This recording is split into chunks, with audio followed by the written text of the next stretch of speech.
Kumpiskado ng mga otoridad ang mga baril, bala at droga sa isinagawang search warrant operation sa Barangay Lampari, Banga, South Cotabato nito lamang ika-19 ng Agosto 2025. Kinilala ni Police Lieutenant Colonel Robert T. Langgitaw, hepe ng Banga Municipal Police Station, ang suspect na si alias Harip, 36 anyos, walang trabaho at residente ng nasabing lugar.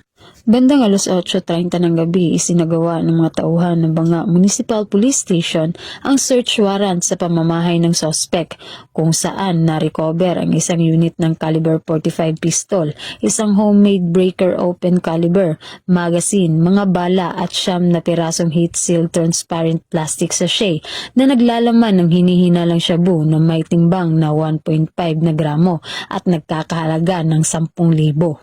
Kasalukuyang nasa kustodiya na ng Banga Municipal Police Station ang suspect at mahaharap sa kasong paglabag sa RA 9165 at RA 10591.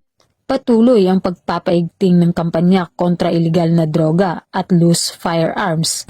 Mula dito sa Police Regional Office 12, ako po ang inyong PNN Correspondent, Patrolwoman Braylin Jean Cabunilas, alagad ng batas, taga-taguyod ng Balitang Pulis.